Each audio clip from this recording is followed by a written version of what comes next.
स्वागत है आप सभी का एग्रीकल्चर स्टडी बीके में।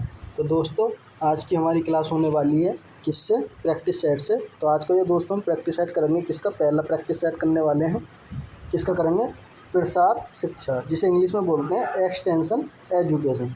दोस्तों एक्सटेंशन एजुकेशन ये जो आपने सब्जेक्ट था, आपने बीएससी में क्या पढ़ा होगा, ठीक, बीएससी एएलजी में और बीएससी हॉर्टिकल्चर में क्या दोनों में पढ़ा होगा आपने एक्सटेंशन ऑफ एजुकेशन। तो दोस्तों ये जो क्लास है आपके UP triple SC AGTA exam 2025 का जो अभी एग्ज़ाम है, ठीक है, उसका जो होने वाला है उसके लिए है। और आप एग्रीकल्चर के किसी भी कंपटीशन की तैयारी कर रहे हैं तब भी आज वीडियो को देख सकते हैं। तो दोस्तों अगर आपको ये सब क्या है, जितने प्रैक्टिस सेट हैं, अगर आपको ये सब चाहिए तो इस नंबर पर क्या ये मैसेज करें, ठीक है। आपको ये जितने प्रैक्टिस सेट हैं मात्र कितने रुपये में, 50 रुपये में मिल जाएंगे सारे, ठीक है, जितने भी आपके क्या है एग्रीकल्चर सब्जेक्ट पूछे जाते हैं उससे। ओके, तो दोस्तों चलते हैं गैर टाइम वेस्ट करें आगे। तो दोस्तों सबसे पहला प्रश्न है आज का हमारा, इसका प्रसार के जनक हैं यानी कि एक्सटेंशन के फादर कौन हैं। Option number A Norman in Borlaug, option number B Lignes, option number C Daniel Hamilton, option number D है FLYN, क्या है, वाइनेन। तो दोस्तों इसका जो राइट आंसर हो जाएगा आपको ऑप्शन नंबर वी, यानी कि लिग्नेस जो थे वो एक्सटेंशन के फादर माने जाते हैं। ओके, उसके बाद दोस्तों इस एक बात बता दूं, आपके इस सब्जेक्ट से कितने 5 अंक के क्या प्रश्न पूछे जाएंगे दोस्तों, 5 नंबर के क्या क्वेश्चन इससे पूछे जाएंगे आपके एग्जाम में, ठीक। उसके बाद दोस्तों अगला प्रश्न है दूसरा, कह रहा है कि सर्वप्रथम सहकारी समितियों का निर्माण कब हुआ था। कौन, मतलब सबसे पहले जो सरकारी समिति थी उनका निर्माण कब हुआ था। तो ऑप्शन नंबर ए 1904 में, ऑप्शन नंबर बी 1914 में, ऑप्शन नंबर सी 1934 में, ऑप्शन नंबर डी 1954 में। तो दोस्तों इसका राइट आंसर हो जाएगा आपको 1900 कितने में हुआ था, 1904 में। राइट आंसर इसका ए हो जाएगा। उसके बाद दोस्तों अगला प्रश्न है आपका तीसरा, कह रहा है कि नाबार्ड का मुख्य कार्य है, जो नाबार्ड है उसका मुख्य कार्य क्या है। ऑप्शन नंबर ए कृषि का विकास करना, यानी कि एग्रीकल्चर की क्या ग्रोथ करना या डेवलपमेंट करना। ऑप्शन नंबर बी है कृषकों का ऋण प्रदान करना, यानी कि जो हमारे फार्मर हैं उन्हें क्या है ऋण प्रदान करना, ठीक है। उसके बाद है अगला ऑप्शन है कृषि वित्त प्रदान करने वाली संस्थाओं के लिए पुनर्भर्ती की व्यवस्था करना। तो यह उपयुक्त सभी। तो दोस्तों ये नाबार्ड है हमारे वो कौन से काम करती है, इसका ये राइट आंसर हो जाएगा आपका तीसरे का ऑप्शन नंबर सी, ठीक है। ये क्या है, ऑप्शन नंबर सी वाला काम करती है, यानी कृषि और वित्त प्रदान करने वाली संस्थाओं को क्या पुनर्भर्ती व्यवस्थाएं रखती है। उसके बाद दोस्तों अगला प्रश्न है, कह रहा है कि भारत का एकमात्र केंद्रीय कृषि बीवी स्थित है। Option number A Manipur, option number B Uttarakhand में, ऑप्शन नंबर सी रायपुर में, ऑप्शन नंबर डी कोयम्बटूर में। तो दोस्तों इसका राइट आंसर हो जाएगा आपका 4 का ऑप्शन नंबर ए, कहाँ पर है, मणिपुर में है। उसके बाद दोस्तों अगला प्रश्न है आपका 5। दोस्तों आप इस वीडियो के लास्ट में कमेंट जरूर करके जा करो यार, लाइक कर दिया करो वीडियो को और कमेंट करके बता करो कि आपको ये हमारी क्लास कैसी लगी। दोस्तों ज़्यादा बड़ी क्लास नहीं लाता, इस वजह से आपके लिए छोटे छोटे क्या है क्लास लाता हूँ बनाकर, ठीक है दोस्तों। इसलिए आप इस वीडियो को ज़्यादा से ज़्यादा सपोर्ट करें और अपने भाइयों तक ज़्यादा से ज़्यादा शेयर करें। अगला है 5, कह रहा है कि किस राज्य में पंचायती राज्य व्यवस्था लागू नहीं है। ऑप्शन नंबर ए कर्नाटक में, option number B Madhya Pradesh में, ऑप्शन नंबर सी उड़ीसा में, ऑप्शन नंबर डी मेघालय में। तो दोस्तों इसका राइट आंसर हो जाएगा आपका ऑप्शन नंबर डी, यानी कि मेघालय में। उसके बाद दोस्तों अगला प्रश्न है आपका 6, वेरी इंपॉर्टेंट है, ठीक है। आपसे पूछा है चिपको आंदोलन का संबंध है। ऑप्शन नंबर है भूमि का संरक्षण करना, यानी कि भूमि को क्या प्रोटेक्टिव करना। ऑप्शन नंबर बी है वन का संरक्षण करना, यानी कि वनों का कटाव से रोकना। ऑप्शन नंबर सी है पशु संरक्षण करना, यानी कि पशुओं को रोकना। ऑप्शन नंबर डी है प्राचीन स्मारक संरक्षण से। जो प्राचीन है, यानी कि स्मारक का मतलब होता है कोई भी चीज़ परंपरा चली आ रही है उनसे। तो दोस्तों चिपको आंदोलन जो है वो किससे संबंधित है, वन से, ठीक है। यानी कि ये जो चला गया था जब हमारे क्या देश में वनों की ज़्यादा कटाई हो रही थी, तो लोगों ने क्या करा था कि पेड़ों की कोरिया भरनी स्टार्ट कर दी थी, ठीक है दोस्तों। तो उस समय क्या है कोरिया भरने के नाम से क्या पेड़ों को कटने को रोकने के लिए उन्होंने क्या, उन पेड़ों की कोरिया भरी, तो इसलिए क्या इसका चिपको आंदोलन के नाम से जाना जाता है। तो इसका राइट आंसर आपका हो जाएगा बी। उसके बाद साथियों अगला प्रश्न है आपका 7वां, कह रहा है कि खाद्य एवं कृषि संगठन स्थित है। ऑप्शन नंबर ए रोम में, ऑप्शन नंबर बी न्यूयॉर्क में, ऑप्शन नंबर सी इटली में, ऑप्शन नंबर डी मनीला में। तो दोस्तों इसका राइट आंसर हो जाएगा आपका 7वें का ऑप्शन नंबर ए, यानी कि रोम में उपस्थित है। उसके बाद दोस्तों अगर आप चाहते हो इंग्लिश और हिंदी दोनों में प्रश्न है तो आप इस वीडियो को ज़्यादा से ज़्यादा शेयर करें। ठीक है दोस्तों, इस वीडियो को ज़्यादा से ज़्यादा शेयर करें, आपको हिंदी और इंग्लिश में क्या दोनों कंबाइन करके पढ़ा देंगे। उसके बाद दोस्तों अगला प्रश्न है, कह रहा है कि योजना आयोग की स्थापना किस सन में की गई थी। योजना जो आयोग था एक्सटेंशन का वो कब बनाया गया था।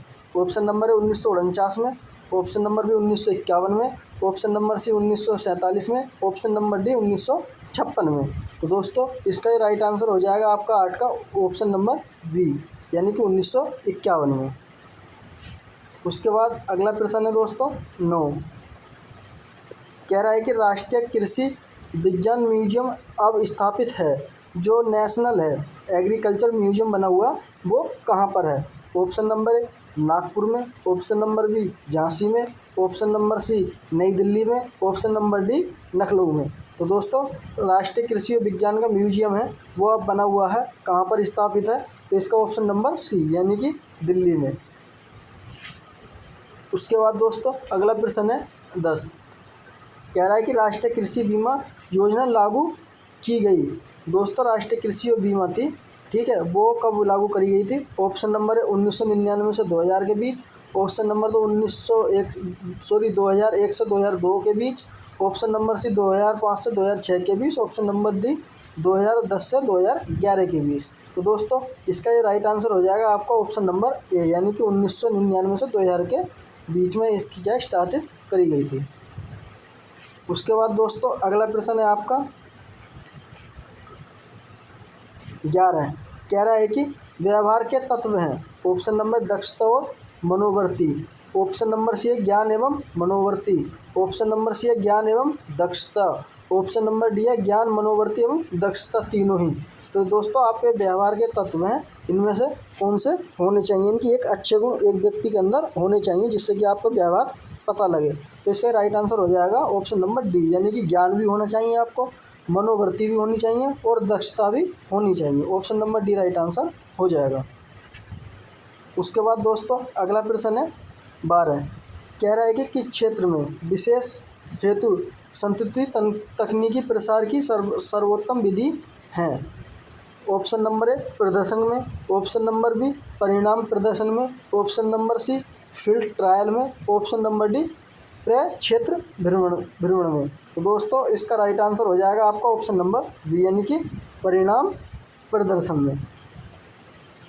उसके बाद दोस्तों अगला प्रश्न है आपका 13, कह रहा है कि कृषि फसलों हेतु न्यूनतम समर्थन मूल्य की संस्थि है करता है। ऑप्शन नंबर ए कृषि मूल्य आयोग करता है, ऑप्शन नंबर बी कृषि लागत एवं मूल्य आयोग करता है, ऑप्शन नंबर डी राष्ट्रीय कृषि आयोग करता है, ऑप्शन नंबर सी राष्ट्रीय कृषि आयोग करता है, ऑप्शन नंबर डी योजना आयोग करता है। तो दोस्तों इसका राइट आंसर हो जाएगा 13 का आपका ऑप्शन नंबर ए, यानी कि कृषि मूल्य आयोग करता है। उसके बाद दोस्तों अगला प्रश्न है, भारत में स्थित एकमात्र अंतर्राष्ट्रीय शोध संस्था है। ऑप्शन नंबर है CRIDA हैदराबाद में है, ऑप्शन नंबर बी है ICRISAT हैदराबाद में है, ऑप्शन नंबर सी है CRIJRF कहाँ पर है, बरकपुरा में है, ऑप्शन नंबर डी इनमें से कोई नहीं। तो दोस्तों इसका राइट आंसर हो जाएगा आपका बी, यानी कि हैदराबाद में है। ओके। उसके बाद दोस्तों अगला प्रश्न है 15, कह रहा है कि कृषि विज्ञान केंद्र का मुख्य उद्देश्य है। ऑप्शन नंबर ए जिला स्तर पर परीक्षण देना, ऑप्शन नंबर बी गांव में विकास खंड का महिलाओं को परीक्षण करना, ऑप्शन नंबर सी है कृषि एवं समुन्नताएं विधियों का किसानों और किसान महिलाओं तथा प्रसार कार्यक्रमों का परीक्षण करना, ये उपयुक्त में से कोई नहीं। तो दोस्तों इसका राइट आंसर हो जाएगा आपको 15 का सी। सी क्या इसका राइट आंसर आपका हो जाएगा। यानी कि कृषि की समन्विताएँ विधियाँ होती हैं किसानों को, और किसान जो महिलाएं होती हैं उनका प्रसारण कार्यक्रम को परीक्षण करना। ठीक है। उसके बाद अगला प्रश्न है आपका 16, कह रहा है कि सामुदायिक विकास योजना का संचालन राष्ट्रीय विकास परिषद द्वारा किया जाता है, जिसका अध्यक्ष होता है। ऑप्शन नंबर ए योजना आयोग का उपाध्यक्ष, ऑप्शन नंबर बी ग्रामीण विकास मंत्री, ऑप्शन नंबर सी कृषि मंत्री, ऑप्शन नंबर डी प्रधानमंत्री। तो दोस्तों 16 का राइट आंसर हो जाएगा आपका ऑप्शन नंबर डी, यानी कि प्रधानमंत्री होता है। ठीक है। उसके बाद दोस्तों अगला प्रश्न है आपका 17, कह रहा है कि सामुदायिका विकास योजना किस वर्ष प्रारंभ की गई।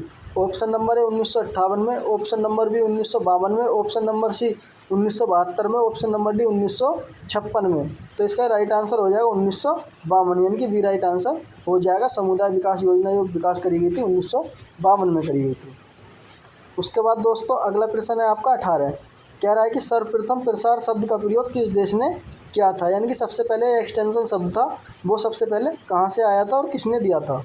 ऑप्शन नंबर ए अमेरिका ने, ऑप्शन नंबर बी चीन ने, ऑप्शन नंबर डी इंग्लैंड ने, ऑप्शन नंबर डी भारत ने, यानी कि ऑप्शन नंबर सी इंग्लैंड ने। तो दोस्तों इसका ही राइट आंसर होगा आपका 18 का ऑप्शन नंबर, इसका ही राइट आंसर हो जाएगा दोस्तों आपका, इसका राइट आंसर हो जाएगा आपका ऑप्शन नंबर सी। ओके। उसके बाद दोस्तों अगला प्रश्न है आपका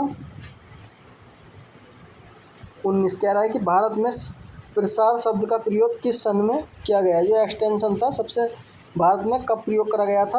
ऑप्शन नंबर ए 1968 में, ऑप्शन नंबर बी 1955 में, ऑप्शन नंबर सी 1972 में, ऑप्शन नंबर डी 1972 में, 1970 1972 में। तो दोस्तों इसका राइट आंसर हो जाएगा आपको 1955 में, बी राइट आंसर हो जाएगा।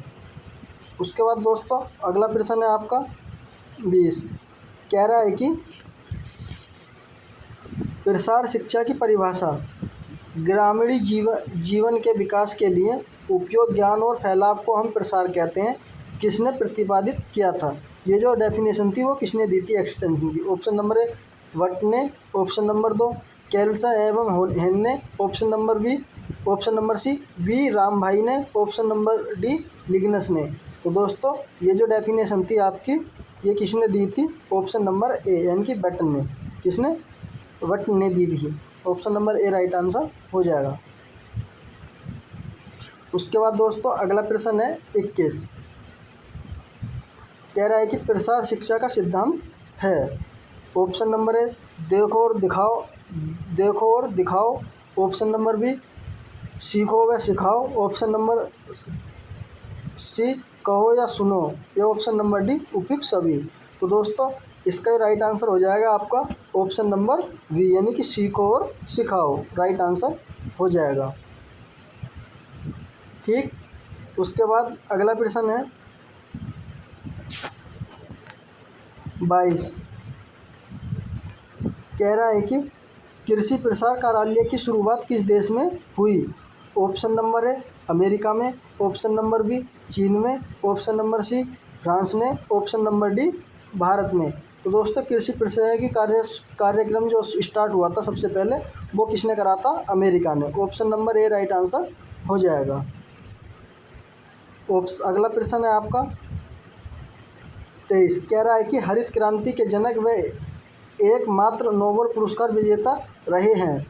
तो इसका राइट आंसर होगा दोस्तों option number A Albert Mayer, option number B Mahatma Gandhi, option number C MS Swaminathan, option number D Norman Borlaug. तो दोस्तों नोबेल जो पुरस्कार मिला था हरित क्रांति के जनक किससे माना जाता है। तो इसका राइट आंसर हो जाएगा आपका ऑप्शन नंबर डी, यानी कि नॉर्मन बोरलॉग को। ये MS स्वामीनाथन कहाँ के हैं दोस्तों, भारत के हैं। ठीक है, ये कहाँ के हैं, भारत के हैं। इन्हें क्या नोबेल पुरस्कार मिला था, नॉर्मन बोरलॉग को। तो थैंक यू दोस्तों। आई होप मुझे उम्मीद है कि ये वीडियो आपको क्या बहुत ही अच्छी लगी होगी। अगर आपको बढ़िया लगी हो तो आप इस वीडियो के अंत में एक कमेंट करें और वीडियो को लाइक करें। ठीक है, अगर आप इस चैनल पहली बार आए तो इस चैनल को सब्सक्राइब कर लें और अपने दोस्तों तक ज़्यादा से ज़्यादा शेयर करें। तो दोस्तों इसी प्रकार मिलते हैं अगली वीडियो में, तब तक के लिए मैं इजाज़त दें। मस्त रहें और अपनी अच्छी तरह से तैयारी करते रहें। धन्यवाद।